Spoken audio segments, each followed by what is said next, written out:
back. It's Orange Bloods Live. I'm Jeff Ketchum, and that is Jeff Bowerman. And together we make Jeff and Jeff. It's a chance here on Orange Bloods Live to get a little bit of a dose of the fans' perspective. And we're just a couple of weeks out from the first game. The Michigan game is just a couple of weeks out as well. And oh, by the way, this video brought to you by the amazing people over at Groggy Dog. They are a partner with Orange Bloods, both on the site, on Orange Bloods Live. We will have T-shirts in the coming days and weeks and months. And Jeff, I couldn't be more excited to kind of see what we're creatively able to come up with, and then being able to put people in the shirts. It's that time. It's football season. It is that time. We got to get our OB folks looking right, get them ready, locked in for the upcoming season. We're going to have some unique designs, obviously, to promote the Orange Bloods culture. Then we're going to look at some show-specific stuff. But either way, going to have a lot of options for Orange Bloods fans to get their gear online, be shipped right to them, and then those folks can wear it out and about and spread the Orange Blood gospel.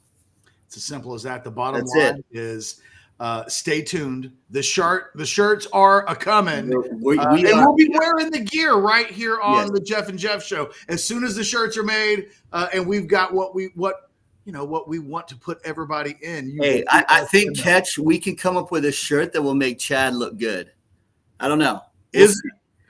Look, I need a shirt that's going to make me look good. Hell with Chad. Hey, you got the maroon shirt. Chad look good. Let's make me look good. Yeah, let's get Catch and Jeff looking good. Then we'll worry about Chad and Chance and all the rest of those knuckleheads. Yeah, let's. No offense to everybody else, but let me put myself first in line on the new gear coming out. Guys, like, comment, subscribe to the video. We do appreciate all of the interaction. I know Jeff enjoys when the videos come out to see, what everybody thinks about the video and the things that we're talking about. And Jeff, as we get started today, we are, as we record this, 11 days away from the season opener. The second scrimmage is in the books. I feel like a depth chart is being made. Steve Sarkisian met with the media yesterday and I think painted a picture of a healthy football team that he feels like is right on schedule. I had somebody ask me this question in my 10 thoughts from the weekend over at orangebloods.com, and I want to start things off today asking you the same question. Obviously, we haven't had a chance to watch a lot of the practices. We're going off of what Sark and the players and sources to Orange Bloods and sources to other sites say as to what's actually happening in the lead up to the season. Somebody asked me, do I feel more encouraged? Am I more positive? Someone, if I was at 10-2 when camp started, am I closer to 11-1? Am I closer to 9-3? Have I gone backwards? And my answer to the question was, no, I'm more positive. I don't know that my record has changed. I think I'm still at 10-2. But if you were going to ask me to move, do I feel like the needle is moving one way or the other? I'm pretty optimistic about what's happening on the defensive side of the ball. And I find myself thinking this has been a really good camp for Texas. Yeah, I'm kind of tracking right where you are, Catch, as far as encouraged by where the defense is going. Just the reports that you've gotten, the fact that there's players there that are in a place and ready to contribute that perhaps weren't at that place last year. And so definitely encouraged to where the defense is going, especially in the secondary, like we talked about last week. I feel like I'm still on that 11-1. I mean, I'm leaning there because I think we can get it done at Michigan and the Georgia one is the one that gives me pause. But as we're Sam Ehlinger days away from kickoff, I would say that I am definitely ready and eager to see if this group can meet the expectations of the Longhorn Nation. Yeah, when you think about the defense 12 months ago, so not at the end of the season in 2023, but where things started, and you think about what this defense is going to have going for it, what makes it better. I think, well, there was no Trey Moore a year ago, so you're adding a guy that's on paper, an elite or close to elite level edge pass rusher that you didn't have a year ago. You've got a guy in Anthony Hill now that moves into the middle linebacker. And as good as Jalen Ford was, I think that's actually an upgrade. I think that where Jalen Ford was a really good college player and maybe would have been a guy that would have been third team all SEC or maybe honorable mention, we're starting to think that Anthony Hill could be maybe the best linebacker in the SEC, that's his ceiling. And then when you move to the secondary, you say, well, look, Jalen Gilbo wasn't all the way back in the slot. Malik Muhammad was just a baby. He wasn't ready to play. You didn't have Andrew Makuba. You didn't have Derek Williams in the way that he was. You start going through, how does this defense get better? And I really do think it starts with, well, you get better personnel-wise, and it seems like more than half of this defense has a chance to be manned by players this year that would have been better than what was in place 12 months ago.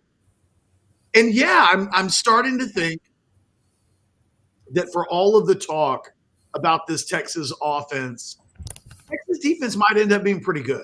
Yeah, the word that comes to mind as I'm listening to you talk about these defensive players is disruptive, right? Like just players that can get the offense off cue, off what they want to do, out of their flow. I mean, when you look at Moore, Hill, Muhammad, I mean, players that can cause turnovers and, have a turn. The Texas defense could control the game, in theory, and get more opportunities for, all the toys in the toy box for the offense. And especially when you look at Moore, I mean, I think he's going to be a 12 to 14 sack guy, and the versatility of Hill. You have an arsenal of weapons on the defensive side of the ball that I don't think has been there, for the Sarkisian tenure. I mean, Jalen Ford, as much as we respect him and he should have been Defensive Player of the Year in 2022, the ceiling was lower for Ford than it is for a guy like Anthony Hill. So, you start with Hill and then you go Moore, Muhammad, the rest of those guys, and you've got some playmakers on the defensive side of the ball. Out of curiosity, you said disruptors. I think of game-changing guys, guys that make the real big plays. I think this team's going to need 6 All-America level players if it wants to go undefeated and win a national championship. So for you, at the end of the season, in your mind, give me 6 guys that are first team All SEC when this season ends, because as the season begins, only Kelvin Banks made first team All SEC when the preseason All SEC teams came out, not including Bert Auburn. So give me a sense for you when this season ends, the game changers, the true disruptors are whom? Ooh, that is a 20,000 subscriber level question there, Catch. I like that 50,000 subscriber level. Game changers, 6 of them, All-Americans. Kelvin Banks, obviously. Let's take the tap in putt first. Trey Moore on the edge. Jaden Blue, Quinn Ewers, Anthony Hill. One more. Bert Auburn? No, I'm not counting the special teams. I want to hear a position player. And this has probably got to be a guy that kind of surprises comes out of nowhere, right? Yeah. This is the guy that truly develops and emerges. Could that be Campbell, the other lineman? It could be. That would be 6. I would go with him, or let me hedge that bet and say Broughton, D-line. Interesting. Just simply not Alfred Collins, but Vernon Broughton. Yeah. Jeff Bowerman with the hot take, the hottest of the. I love that question. I mean, the entire month. Look, that's a volleyball clap for me. Oh, yes. You get a volleyball clap on that one. I like the way you kind of say it's going to be someone that we're not aware of, not talking about right now. Last week at camp, 11 days out, but the talent level on the team has grown to such as where I don't want to say plug and play, but there's going to be guys that have been coached up and have been developed and are ready to contribute that for whatever reason might not have got that opportunity, last year or in seasons past. So eager to see who that is and But still, let me go back. I think Bert Auburn's going to he'll make some plays this year. We're going to need him to go 11-1. Bert's going to have to, he's going to have to be clutch. The guys that I would have put on a tee for you on the sixth guy, I think this is the profile. You go back to that 2023 recruiting class, finishes top 5 in the country, and you ask yourself, who are the second-year guys that were projected to be big-time prospects, and now this is when that talent should start to take off. So if we look at the roster, there's almost a guy at every position. Yeah. Quarterback, you've got Arch, but we know what that is, right? So he doesn't come into the play yet. Running back would have been Baxter, but he's out. Wide receiver is Jonte Cook. I don't know that guy on the offensive line truly exists outside of Trevor Gooseby, but he's not going to start. But you look at defensive ends, you've got Colton Vasek, who's starting. Maybe this a little early for him to be at this level, but you're starting to hear the whispers that he's taking off. Anthony Hill at linebacker, we've mentioned him. And then you get to the defensive backs, and I would argue that the sneaky number 6 All-America potential guy could either be Malik Muhammad or Derek Williams at safety. That, Derek Williams probably doesn't have the profile to pull that off yet, but if you intercept a bunch of passes and you're on a great team, those things tend to happen. Like you will get your due, and I think somebody in that secondary in the back end is going to end up being a playmaker. It might be Derek Williams. He might be my sneaky who at the end of the year is an all-SEC player that we haven't talked about at all. He might be my guy, but Malik Muhammad makes a ton of sense. And weirdly, maybe it's a little too much for Jonte Cook at this point, knowing how much there are other guys they're going to spread the ball around to. But, all it would take is an injury at wide receiver, not to Cook, but to somebody else, and then suddenly his role is even more enhanced than it already is. Just spitballing and thinking out loud here. Let me throw an offensive question to you, Jeff. I don't think there's a replacement for C.J. Baxter. I think they're going to give Jarrett Gibson some work, but I don't know that it's going to work out in a way where it's like, okay, well, he's going to fill that production or even come close to it. One of the things that Texas fans, they look at their roster and they look at the talent at wide receiver, I think specifically, and they start fantasizing about we should go more 4 wides. We should go 5 wides. Yeah. Running backs and tight ends off the field, and let's just spread it out and go Mike Leach style 5 wides. I wonder if this does – I think Sarkisian likes to play 2 tight ends. He wants to run the football, be physical. He's much more of a traditional, old-school offensive coach than I think a lot of people give him credit for. Like I think he's viewed as a new age guy with lots of whistles and bells. But at the end of the day, this is the guy that wants to run the football. He wants to play 2 tight ends so that he's not giving away what's about to happen on offense based on personnel. Like that's a big part of his MO. And he likes fast guys. If this unintentionally pushes the offense into, let's say, more 4 wide, forget about 5, but more 4 wide receiver sets, maybe more empty back sets, but you've got a tight end and 4 receivers, or maybe you're going 4 receivers and a running back. Do you think that might actually be a good thing for Sark in this offense? Or do you think let Sark be Sark? I know there's some running back injuries, but let us be us, and we don't need to tweak a lot. I would go with we don't need to tweak a lot. Okay. Just simply because you've seen what Sark can do schematically, and I think if we can stay in that groove for him where he is dialed in and pounding the ball and using the run to set up the pass, and if he's staying in his bag, then that's gonna, I think, lead to more explosive plays and more consistent offense than trying to, yes, you kind of have the cards in your hand to go, 4 wide and spread it out and maybe throw it 50 times a game, but you don't want to play that game, right? You want to let's dance with what's brung us, and stick with Sark's scheme and go from there. I think blue is going to surprise. I know, ever since Baxter's injury, a lot of people, Cody, other folks have been, their projections for blue are insane.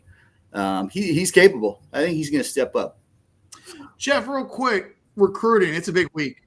Yes. On Wednesday, Michael Fasusi makes his announcement.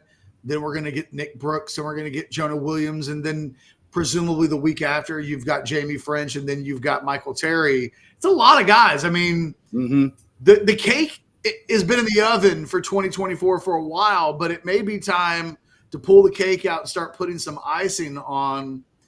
Who's the guy that for you at the end of this week, you will be a happy Texas football fan if what happens in recruiting? I was anxious about Fasusi, but listening to obviously OB and other folks, I've kind of, come to made some peace with it. Yeah, he made some peace, especially given the financial side of it, right? There's that ceiling there, and you gotta tread lightly with that. So I would like to see the safety Williams and then Terry. That would. And can I get greedy and get that other lineman too, Brooks? Well, I think that's going to happen. Yeah. They're going to get Nick Brooks. Everybody's crystal balling Brooks to Texas. So, yeah, Brooks, Williams, and Terry, and let's keep our powder dry with Fasusi and see how that goes. You did have a little bit of a smile there as you started to paint the picture of what would make a good week for you. I kind of agree with you. I think that it's not a perfect week, but at the end of the week, you've added a couple of borderline 5-star talents and a big old massive human being on the offensive line, which you love if you're Kyle Flood. It's certainly not a bad week. No, it's not a bad week, and there's something to be said on the roster construction, the financial side, the GM salary cap side, to where you've got your money invested and where these, high dollar, high cap figure guys, when they're going to get on the field. No, right? So there's some logic there. It's a new way of having to talk about college football. It has some pro kind of correlations there, but it makes a lot of sense once you start to think it out loud. Boy, you'd love to get them all, but in 2024, 2025, the landscape is different in such a way that I wonder if you can get them all anymore. We'll find out in the coming years. Look, we got to wrap things up. Like, comment, subscribe to the page, do all of those things. Go to Groggy Dog, buy some shirts, or just wait until we've got the shirts in the coming days. All kinds of Orange Bloods live show affiliations. Can't wait to see the HD House Divided shirts. Yes. But we will. One of the things I wanted to talk about, Jeff, this week was got to get a Michigan shirt made. Like, I don't quite know what the Michigan shirt is, but it's such a big game that we've got to figure out what that shirt idea is. Because I think Texas fans will want that Michigan shirt before the game. Yeah. If they win that game. Oh, buckle up. They're definitely going to want the Michigan shirt when it's all said and done. Guys, stay tuned. We've got shirts coming around the corner for Jeff and Jeff. For everybody at orangebloods.com, thanks for watching. We'll do this again next week on another edition of The Fans View, the Jeff and Jeff Show. Sir. Until then, we'll see you on the rest of our shows.